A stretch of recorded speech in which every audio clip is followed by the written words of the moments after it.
சொன்னார்கள்.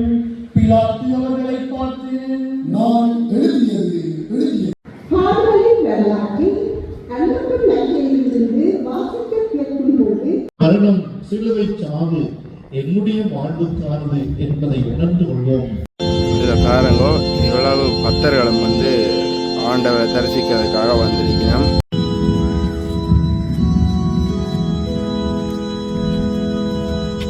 தாய் தமிழர்களுக்கு வணக்கம். இன்றைக்கு பெரிய வள்ளி, அதை முன்னிட்டு பாசவூர் அந்தோனியர் ஆலயத்திலேருந்து மிக விமரிசையாக பெரிய வள்ளி கொண்டாடப்படுகிறது. அது இந்த காணொலியை பதிவேற்று வந்திருக்கோம். வாங்க வீடியோ போகலாம். வீடியோ போகிறது நான் சேனல் பற்றி நான் மறக்காமல் சப்ஸ்கிரைப் பண்ணி லைக் பண்ணுங்க, ஆதரவு தாங்க. இப்படியே காணொலியை திறந்து பார்ப்போம். வணக்கம் அலோ ஆப் வாடிக்கையாளர்களே. அலோ ஆப் பல சிறப்பு சலுகைகளை அறிமுகப்படுத்தியிருக்கிறது. நீங்கள் அலோ ஆப்பை டவுன்லோட் பண்ணும் போது உங்களுக்கு 100 ரூபாய் சலுகை வழங்கப்படும். அத்தோடு உங்கள் ஊடாக இன்னொருவர் டவுன்லோட் பண்ணும் போது உங்களுக்கு 100 ரூபாய் வழங்கப்படுகிறது.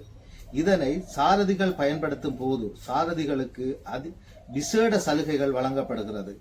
எனவே உடனடியாக உங்கள் போன்களில் டவுன்லோட் பண்ணி சலுகைகளை பெற்றுக்கொள்ளுங்கள். ஆலயத்துக்கு மேலே பாருங்க எவ்வளவு இயேசுநாதர் பட்ட துன்பங்கள் அனைத்தையும் இதில் ஓவியமாக வரையப்பட்டிருக்குது. அதில் இன்றைக்கு பெரிய வள்ளியை முன்னிட்டு அவையில் ஏற்பாடு செய்திருக்கிறோமா பூசை வழிபாட்டுக்கு.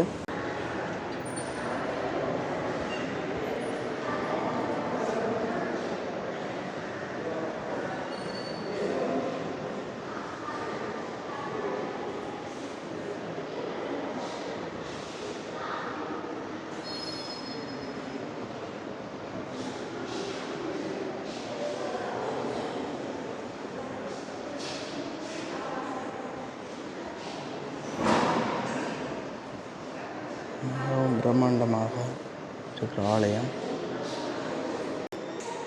ஆலயத்தின் இரு சுவர்களையும் ஓவியங்கள் வரையப்பட்டிருக்கிறது.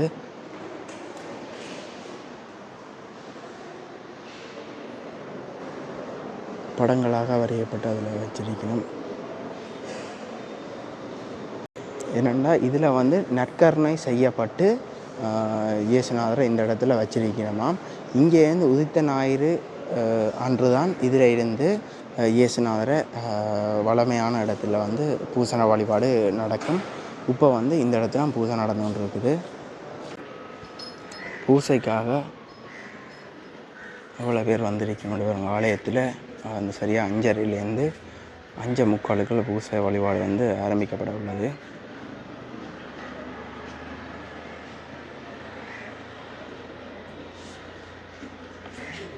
இதில் நிற்கிறவர் என் தம்பி.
இந்நாள் புனித மிகுந்த நாள்.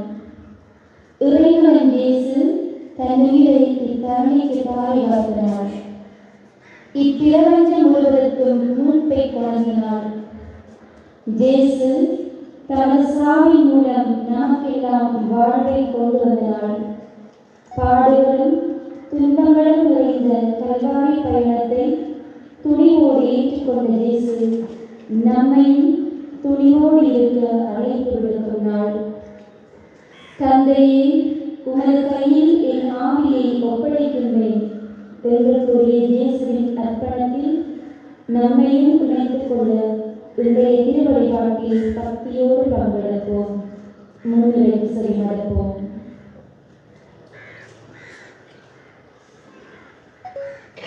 திருச்சிலுவை வழிபாடு. மூன்றாவதாக திருவிருந்து வழிபாடு. உலகம் வெளிச்சம் பெற இறைவன் இயேசு தன்னை தீபமாக்கிக் கொண்ட திருநாள். இன்று உண்மைக்கு உயிர் கொடுக்க ஒரு செம்மறியின் இரத்தத்தில் பூமி தன்னை சுத்தம் செய்து கொண்ட நாள் இது. உலகமே ஒரு கல்வாரி. இங்கே சிலுவை சாவுகள் தினம் தினம் அரங்கேறுகின்றன. அப்பாவிகள் அன்றாடம் சிலுவையில் அறியப்படுகின்றார்கள். உண்மையோடும் நீதியோடும் வாழ்வர்கள் யாராக இருந்தாலும் அவர்களுக்கு இச்சமுதாயம் கொடுக்கின்ற பரிசு பிழைக்க தெரியாதவன். இதனாலே இச்சமுதாயம் மாறிவிடப் போகின்றது. பேசாமல் இவன் தன் வேலையை பார்க்க வேண்டியது தானே என்ற வசை மொழிகள் மட்டுமே. இம்மாதிரியான தடைகளையும் தாண்டி தனது லட்சிய பயணத்தை தொடங்க விளைபவர்களுக்கு ஆதிக்க சக்திகளின் அடித்தடிகளும் உயிர் பறிப்பு சம்பவங்களும் தான் அதிகரிக்கின்றது. இயேசுவுக்கும் இப்படித்தான். புனித வழி என்று இயேசுவுக்காக துக்கம் அனுசரிப்பது ஒரு புறம் இருக்கட்டும், அதற்கு பதிலாக உடல் வாழ்வர்களை கொல்லாமல் இருப்பதை சாலச் சிறந்தது. ஒரு சந்தி இருப்பது புண்ணியம்தான். ஆனால் வாடுவதற்கு ஒருவரை உணவு கொடுப்பதால் புண்ணியத்திலும் புண்ணியம். வார்த்தை அன்பலால் பிறரை அடைவதை நிறுத்துவோம். பிறருக்கு சிலுவையால் இருப்பதை தவிர்ப்போம். இயேசுக்காக அழ வேண்டாம், நமக்காகவும் நமது குடும்பங்களுக்காகவும் அழுவோம். ஏற்படுத்தினார்கள். உமது இரக்கத்தை நினைவு கூர்ந்து நிலையான பாதுகாப்பாளர்களை புனிதப்படுத்துவீராக. என்றென்றும் வாழ்ந்து ஆட்சி செய்தவர் வழியாக உம்மை மன்றாடுகின்றோம்.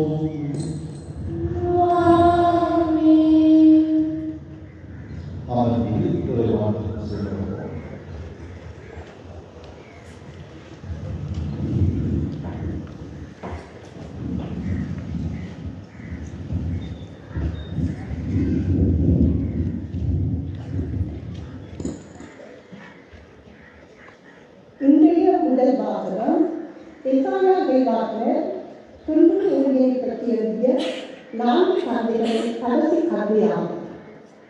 இக்கதை தேசிய எந்த அளவுக்கு கொடுமையாக துன்புறுத்தப்பட்டு மக்களின் பாவங்களை போக்க தம் வீதியை கையளிப்பார் என்பதை எசாயா இயேசு பிறப்பதற்கு 600 ஆண்டுகளுக்கு முன்னரே உரையாற்றினார். தமிழம் நன்மை இருக்கிறவர்களே,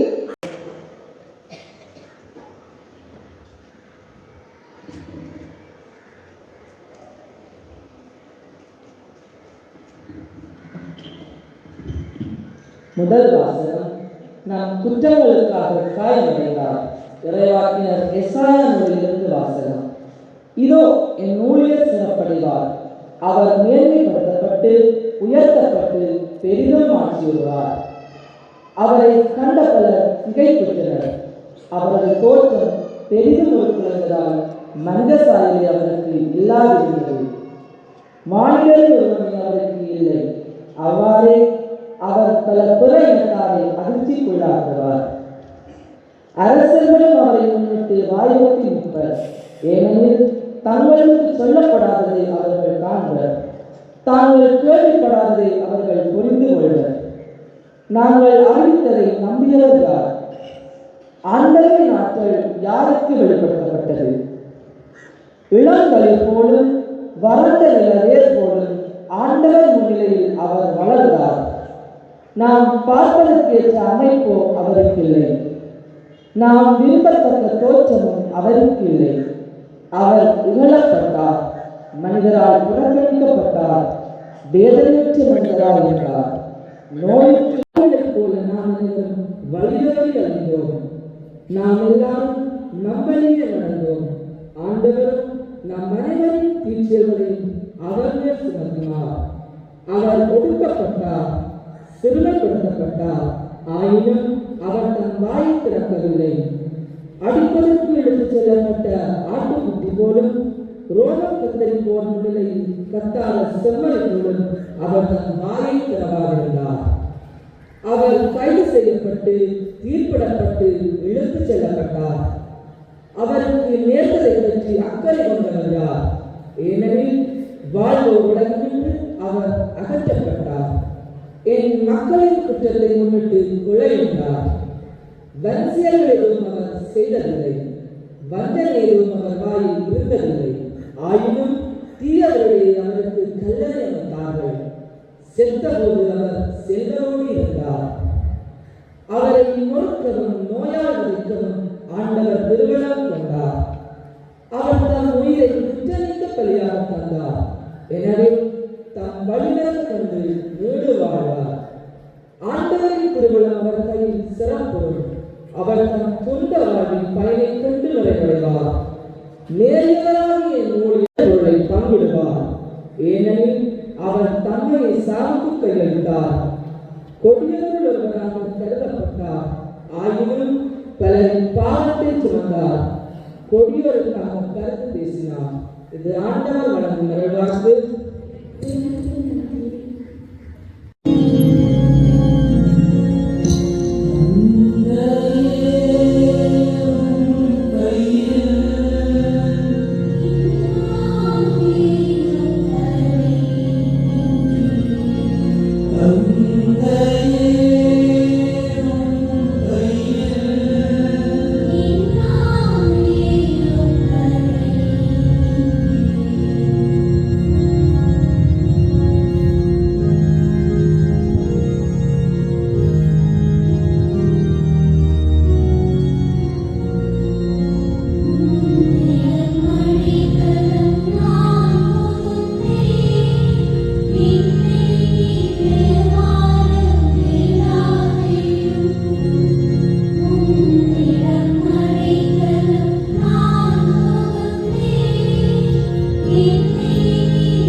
பாவம் தவிர மற்ற அனைத்திலும் அவர் நம்மை போன்று நமக்காகவே வாழ்ந்தார் என்ற தூய பவுலின் வார்த்தைகளை நினைவுகூர்வோம்.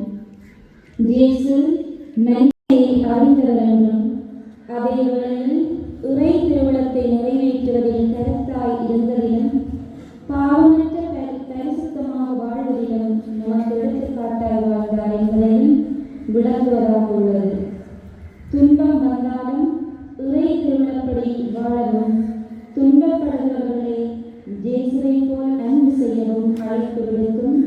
வாசகத்திற்கு செவிமடுப்போம்.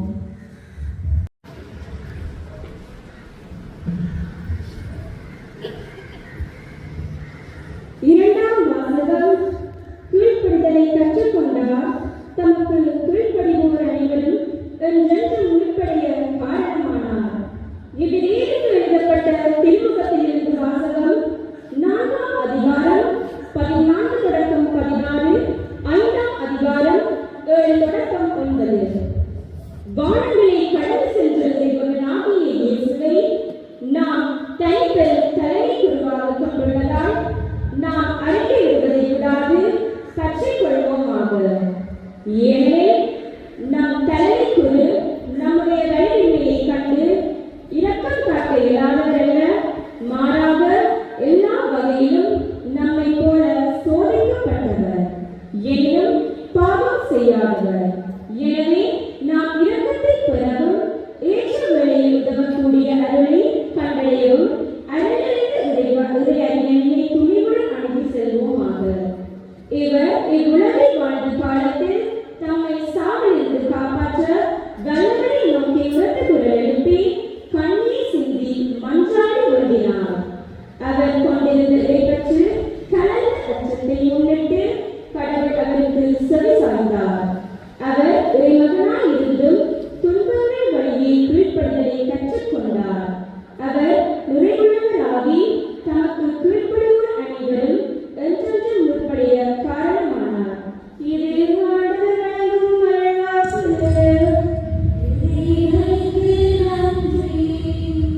பாடுகளின் வரலாற்றில் அன்புக்கும் நற்செய்தியிலிருந்து வாசிக்க கேட்கும் போது நமது வாழ்வையும் இயேசுவின் வாழ்வோடும் ஒப்பிட்டு பார்ப்போம்.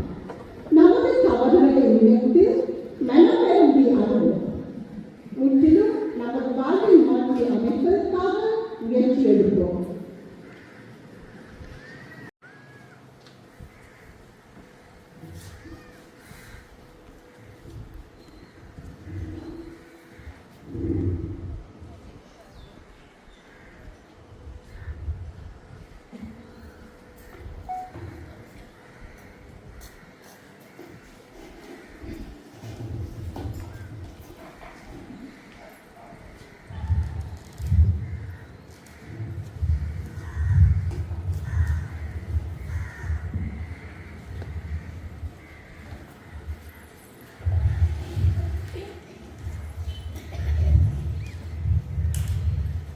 யோவான் எழுதியபடி நம் ஆண்டவராகிய இயேசு கிறிஸ்துவின் திருப்பாடுகள்.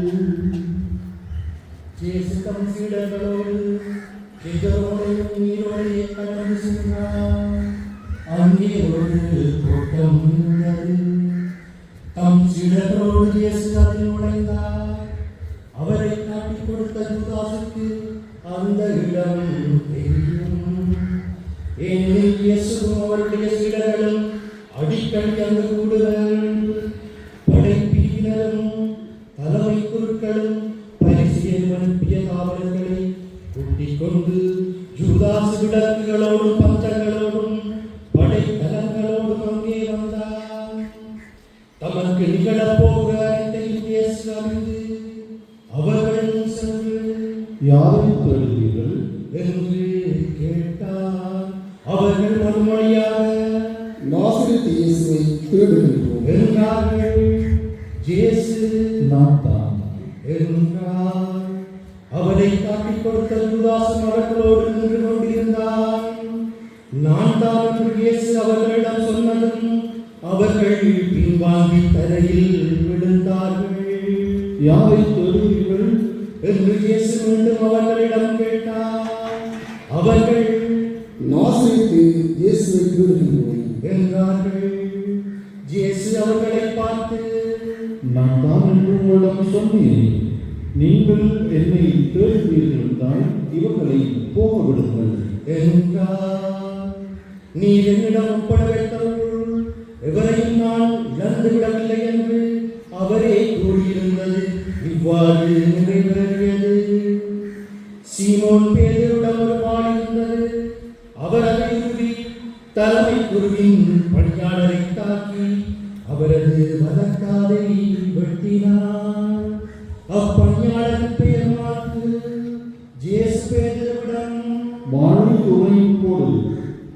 தந்தை எனக்கு அளித்த துன்ப கிண்ணத்திலிருந்து நான் குடிக்காமல் இருப்பேனோ என்றார்.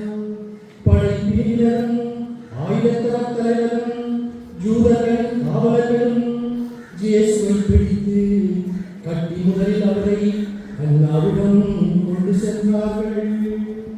ஏனெனில் அந்த ஆண்டின் தலைமை குருவாயிருந்த கஜபாவுக்கு அவர் மாமனார்.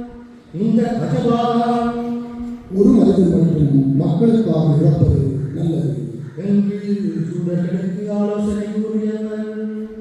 சீமோன் பேதுருவும் மற்றொரு சீடரும் இயேசுவை பின்தொடர்ந்து வந்தனர். அந்த சீடர் தலைமை குருவுக்கு அறிமுகமானவர். ஆகவே இயேசுவிடம் தலைமை குருவின் மாளிகை முற்றத்தில் நுழைந்தார். பேதுரு வெளியே வாயிலருகே நின்று கொண்டிருந்தார். அப்போது தலைமை குருவுக்கு அறிமுகமாயிருந்து அந்த சீடர் வெளியே வந்து வாயில் காவலிடம் சொல்லி பேதுருவை உள்ளே கூட்டிச் சென்றார். வாயில் காவல் செய்த பணிப்பெண் பேதுருவிடம் நீயும் என் மகனுடைய சிறுவர்களில் ஒருவன் தானே என்று கேட்டார். பேதுரு இல்லை என்றார். அப்போது குளிராயிருந்ததால் பணியாளர்களும் காவலர்களும் கரியினால் தீமூட்டி அங்கே நின்று கொடி காய்ந்து கொண்டிருந்தார்கள். தலைமை குரு இயேசுவின் சீடர்களை பற்றியும் அவருடைய போதனைகளை பற்றியும் அவரிடம் கேட்டார். இயேசு அவரை பார்த்து நான் உலகமே வெளிப்படையாய் பேசுகிறேன். யூதர்களும் கூடிகளும் தொடர்பு கூடங்களிலும் கோவிலிலும் தான் எப்போதும் கற்பித்து வந்தேன். நான் மறைவாக எதையும் பேசியதில்லை. ஏன் என்னிடம் கேட்கிறேன்? நான் பேசியதை கேட்டுக்கொண்டிருந்தவரிடம் கேட்டு பாருங்கள். நான் என்ன சொன்னேன் என அவர்களுக்கு தெரியுமே என்றார். அவர் இப்படி சொன்னதால் அங்கு நின்று கொண்டிருந்த காவலர் ஒருவர் தலைமை குருவுக்கு இப்படியா பதவி கொடுக்கிறார் என்று சொல்லி இயேசுவின் கன்னத்தில் அறைந்தார். இயேசு அவரிடம் நான் தவறாக பேசியிருந்தால் தவறு என்பதை காட்டும், சரியாக பேசியிருந்தால் ஏன் அடிக்கிறேன் என்று கேட்டார்.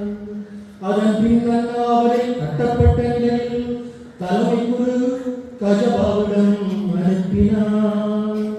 சீமோன் பேதுரு அங்கு நின்று குடிகாய்ந்து கொண்டிருந்தார். அப்போது அங்கிருந்தவர்கள் அவரிடம் நீயும் அவருடைய சீடர்களில் ஒருவன் தானே என்று கேட்டனர். அவர் இல்லை என்று மறுதளித்தார். தலைமை குருவின் பணியாளர் ஒருவர் நான் உன்னை தோட்டத்தில் அவரோடு பார்க்கவில்லையா என்று கேட்டார். பேதுருவால் காதுபட்டவர்களுக்கு இவர் உறவினர். பேதுரு மீண்டும் மறுதளித்தார். உடனே சேவல் கூவிற்று. அதன் பின் அவர்கள் கஜபாவிடம் இருந்து ஆளுநர் மாளிகைக்கு இயேசுவை கொண்டு சென்றார்கள். அப்போது விடியற்காலம் பாஸ்கா உணவையும் தீட்டுப்படாமல் இருக்க ஆளுநர் மாளிகையில் அவர்கள் நுழையவில்லை. எனவே பிலாத்து வெளியே அவர்களிடம் வந்து நீங்கள் இந்த ஆளுக்கு எதிராக கூறும் குற்றச்சாட்டுகள் என்ன என்று கேட்டார். அதற்கு அவர்கள் இவர் குற்றம் செய்யாதிருந்தால் இவரை நாங்கள் உம்மிடம் ஒப்பித்திருக்க மாட்டோம் என்றார்கள். பிலாத்து அவர்களிடம் நீங்கள் இவரை கொண்டு போய் உங்கள் சட்டப்படி இவருக்கு தீர்ப்பு வழங்குங்கள் என்றார். யூதர்கள் அவரிடம் சட்டப்படி நாங்கள் யாருக்கும் மரண தண்டனை விதிக்க முடியாது என்றார்கள். இவ்வாறுதான் எப்படிப்பட்ட சாவுக்கு உட்படப் போகிறார் என்பதை குறிப்பிட்டு இயேசு கூறியிருந்ததை நிறைவேறச் செய்தார்கள். பிலாத்து மீண்டும் ஆளுநர் மாளிகைக்குள் சென்று இயேசுவை கூப்பிட்டு அவரிடம் நீ யூதரின் அரசனா என்று கேட்டார். இயேசு மறுமொழியாக நீராக இதை கேட்கிறீரா அல்லது மற்றவர்கள் என்னை பற்றி மூலம் சொல்வதை வைத்து கேட்கிறீரா என்று கேட்டார். அதற்கு பிலாத்து நான் ஒரு யூதராக உன் இளைஞர்களும் தலைமை குருக்களும் தானே உன்னை என்னிடம் ஒப்புவித்தார்கள் நீ என்ன செய்தாய் என்று கேட்டார். இயேசு மறுமொழியாக எனது ஆட்சி இவ்வளவு ஆட்சி போன்றது அல்ல. அது இவ்வளவு ஆட்சி போன்றதாய் இருந்திருந்தால் நான் ஜூதரிடம் காட்டி கொடுக்கப்படாதவாறு என் காவலர்கள் போராடியிருப்பார்கள். ஆனால் என் ஆட்சி இவ்வளவு ஆட்சி கொண்டது அல்ல என்றார். பிலாத்து அவரிடம் அப்படியானால் நீ அரசன் தானே என்று கேட்டான். அதற்கு இயேசு அரசன் என்று நீ சொல்லுவது உண்மையை எடுத்துரைப்பதே என் பணி. இதற்காகவே நான் பிறந்தேன். உன்னை சார்ந்தவர்களும் என் குரலுக்கு செவி சாய்கிறார்கள் என்றார். பிலாத்து அவரிடம் உண்மையா அது என்ன என்று கேட்டான். இப்படி கேட்டபின் பிலாத்து மீண்டும் தூதர்களிடம் சென்று இவரிடம் நான் குற்றமொன்று காணவில்லை என்று மேலும் பாஸ்கா நாளின் போது உங்கள் விருப்பப்படி ஒரு கைதியை விடுதலை செய்யும் வழக்கம் உண்டு. ஜூதரின் அரசியலாக்கிய இவரை நான் விடுதலை செய்யட்டுமா? உங்கள் விருப்பம் என்ன என்று கேட்டான். அதற்கு அவர்கள் இவன் வேண்டாம், பரவாயில்லை, விடுதலை செய்யும் என்று மீண்டும் கத்தினார்கள். அந்த பரவா ஒரு கள்வன். பின்னர் பிலாத்து இயேசுவை சாட்டையால் அடிக்க செய்தான். வீரர்கள் முடி பின்னி அவர் தலையின் மேல் வைத்து செந்நிறமேலுடைய அவருக்கு அணிவித்தார்கள். அவரிடம் வந்து ஜூதரின் அரசரை வாழ்க என்று சொல்லி அவருடைய கன்னத்தில் அறைந்தார்கள். பிலாத்து மீண்டும் வெளியே வந்து அவர்களிடம் அவரை நான் உங்கள் மொழியை கூட்டி வருகிறேன் என்றனர். பின்னர் இதை கேட்டதும் இன்னும் மிகுதியாக அஞ்சினான். அவன் மீண்டும் ஆளுநர் மாளிகைக்குள் சென்று இயேசுவிடம் நீ எங்கிருந்து வந்தவன் என்று கேட்டான். ஆனால் இயேசு அவனுக்கு பதில் கூறவில்லை. அப்போது பிலாத்து என்னோடு பேச மாட்டாயா? உன்னை விடுதலை செய்யவும் எனக்கு அதிகாரம் உண்டு, உன்னை சிறுவையில் அறையவும் எனக்கு அதிகாரம் உண்டு என்பதை இடத்தில் இருந்த நடுவர் அறிக்கை மீது அமர்ந்தான். அந்த இடத்திற்கு எபிரேய மொழியில் கபதா என்பது பெயர். அன்று பாஸ்கா விழாவிற்கு ஏற்பாடு செய்யும் நாள் ஏறக்குறைய நண்பகல் வேளை. பிலாத்து யூதர்களிடம் இதோ உங்கள் அரசு என்றார். அவர்கள் ஒழிக ஒழிக, அவரை சிலுவையில் அறையும் என்று கத்தினார்கள். பிலாத்து அவர்களிடம் உங்கள் அரசரை நான் சிலுவையில் அறைய வேண்டும் என்கிறீர்களா என்று கேட்டான். அதற்கு தலைமை குருக்கள் எங்களுக்கு சீசனை தவிர வேறு அரசர் இல்லை என்றார்கள். அப்போது பிலாத்து அவரை சிலுவையில் அறையுமாறு அவர்களிடம் ஒப்புவித்தார். அவர்கள் இயேசுவை தம் பொறுப்பில் ஏற்றுக்கொண்டார்கள். இயேசு சிலுவையை தாமே சுமந்து கொண்டு மண்டையொட்டி இடமையும் இடத்திற்கு சென்றார். அதற்கு எபிரேய மொழியில் கொள்வதா என்பது பெயர். அங்கே அவர்கள் இயேசுவையும் அவரோடு இருவரையும் சிலுவையில் அறைந்தார்கள். அவ்விருவரையும் இரு பக்கங்களிலும் இயேசுவை நடுவிலுமாக அறைந்தார்கள். பிலாத்து குற்ற அறிக்கை ஒன்றை எழுதி அதை சிலுவையின் மீது வைத்தான். அதில் நாசரேத்து இயேசு யூதர்களின் அரசன் என்று எழுதியிருந்தது. இயேசு சிலுவையில் அறையப்பட்ட இடம் நகருக்கு அருகில் இருந்ததால் யூதருள் பலர் இந்த குற்ற அறிக்கையை வாசித்தனர். அது எபிரேய மூலத்தின் கிரேக்கமாகிய மொழிகளில் எழுதப்பட்டிருந்தது. யூதரின் தலைமை குருக்கள் பிலாத்திடம் யூதரின் அரசர் என்று எழுத வேண்டாம், மாறாக பிலாத்து அவர்களை பார்த்து நான் எழுதியது என்றான். இயேசுவை சிலுவையில் அறைந்த பின் படை வீரர்கள் அவருடைய மேலுடையை 4 பாகமாக பிரித்து ஆளுக்கொரு பாகம் எடுத்துக் கொண்டார்கள். அங்கேயும் அவர்களை எடுத்துக் கொண்டனர். அந்த அங்கி மேலிருந்து கீழ்வரை தையலை இல்லாமல் நெய்யப்பட்டிருந்தது. எனவே அவர்கள் ஒருவரை ஒருவர் நோக்கி அதை கிழிக்க வேண்டாம், அது யாருக்கு கிடைக்கும் என்று சீட்டு குலுக்கி போடுவோம் என்றார்கள். என் நாடைகளை தங்களுக்குள் பகிர்ந்து என் பஞ்சை நன்கு தோய்த்து ஈசோப்பு தண்டில் பொருத்தி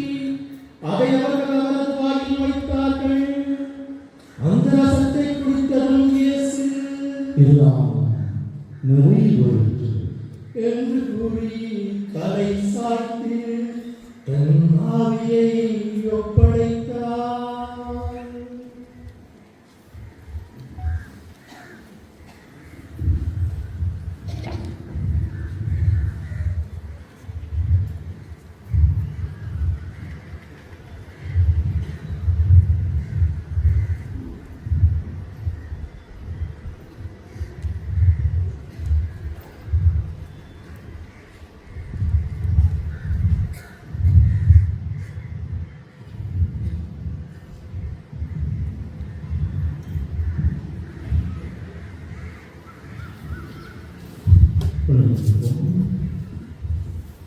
அன்று பாஸ்கா விழாவுக்கு ஏற்பாடு செய்திருந்தார்கள்.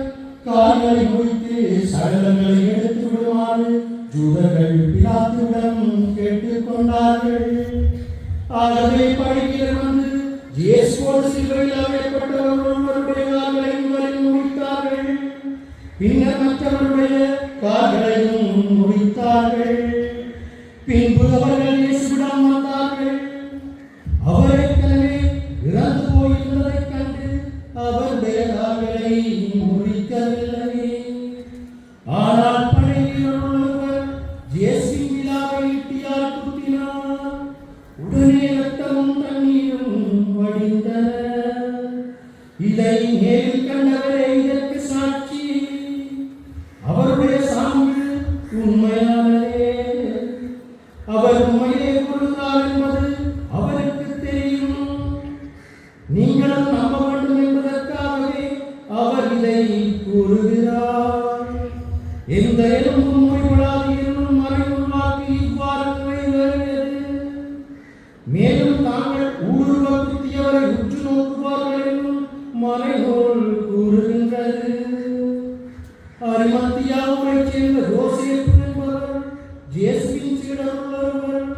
யூதருக்கு அஞ்சியதால் தம்மை சீடருக்கு வெளிப்படையாக காட்டி 30 கிலோகிராம் கொண்டு வந்தார். அவர்கள் இயேசுவின் உடலை எடுத்து யூத அடக்க முறைப்படி நறுமணப் பொருட்களுடன் துணிகளால் சுற்றி கட்டினார்கள். அவர் சிலுவையில் அறையப்பட்டிருந்த இடத்தில் ஒரு தோட்டம் இருந்தது. அங்கே ஒரு புதிய கல்லறை ஒன்று இருந்தது. அது அதுவரை யாரும் அடக்கம் செய்யப்படவில்லை. அன்று பாஸ்கா விழாவுக்கு ஆயத்த நாளாக இருந்ததாலும் அக்கல்லறை அருகில் இருந்ததாலும் அவர்கள் இயேசுவின் உடலை அதில் அடக்கம் செய்தார்கள். கிறிஸ்து வழங்கும் நற்செய்தி.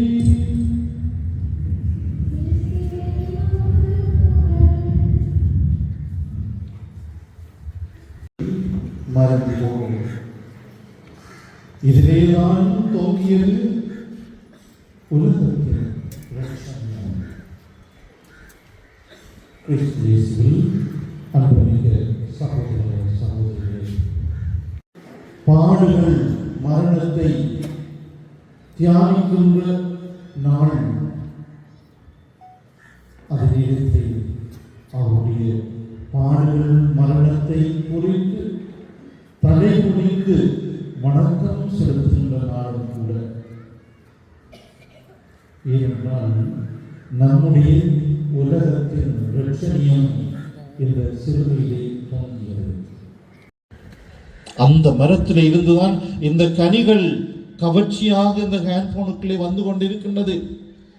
இதனாலே பலர் பல தீமையான பிழையான தவறான வாழ்க்கை முறைக்குள்ளே சென்று கொண்டிருக்கின்றார்கள். குடும்பங்கள் சீரழிந்து கொண்டிருக்கின்றது.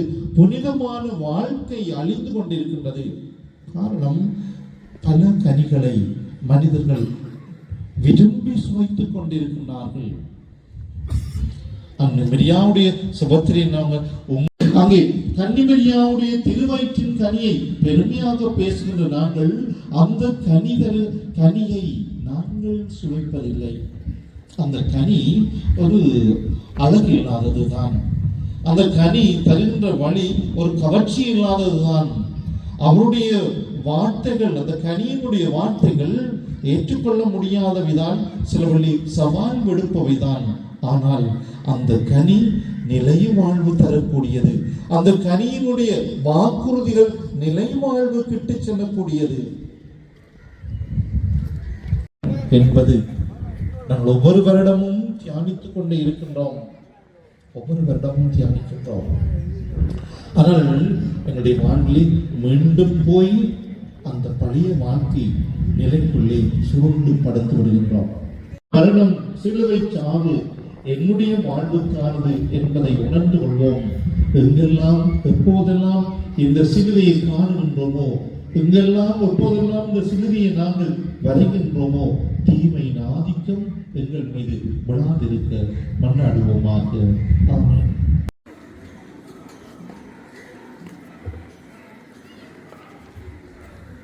புனித திரு அவைக்காக அன்புமிக்க சகோதர சகோதரிகளே, இறைவனின் புனித திரு அவைக்காக மன்றாடுவோம். நம் இறைவனும் ஆண்டவருமானவர் உலகெங்கும் திரு அவைக்கு அமைதியும் ஒற்றுமையும் பாதுகாப்பும் அளித்து அமைக்கப்பட்டுள்ளன. அதனாலும் அது அதிகாரத்தால் ஆளப்படும் கிறிஸ்தவ மக்களாகி எங்கள் வேண்டலை பரிவிரக்கத்துடன் கண்ணோக்கியலும் திருத்தந்தையின் தலைமையின் கீழ் நாங்கள் நம்பிக்கையில் வளரும்படி அவரை பரிவுடன் காத்தருள்வீராக. எங்கள் ஆண்டவராகிய திருநிலை பணியாளர்கள், நம்பிக்கையாளர்கள், பல்வேறு நிலையில் உள்ள அனைவருக்காக நம் ஆயர் ஜஸ்டின் பெர்னாட் ஞான பிரகாசத்திற்காகவும் திரு அவையில் உள்ள எல்லா ஆயர்கள், அருட்பணியாளர்கள், திரு தொண்டர்கள் கண்ணோக்குவீராக. எங்கள் ஆண்டவராகிய கிறிஸ்து வழியாக உம்மையும் மன்றாடுகின்றோம்.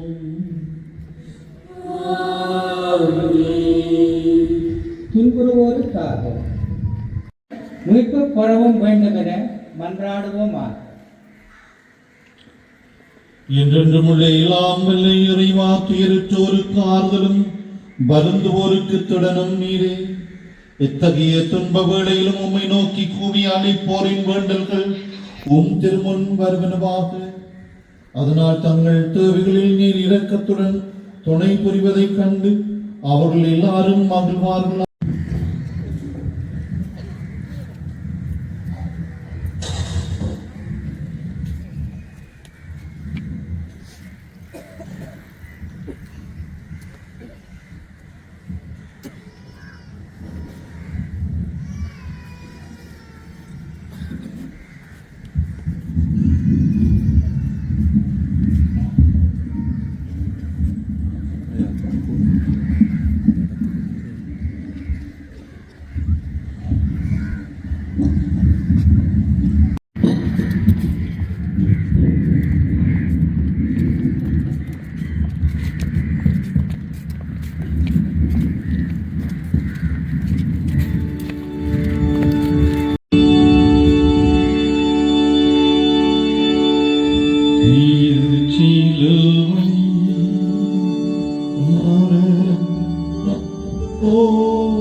பாருங்கோ, இவ்வளவு பக்தர்களும் ஆண்டவரை தரிசிக்கிறதுக்காக வந்திருக்கணும்.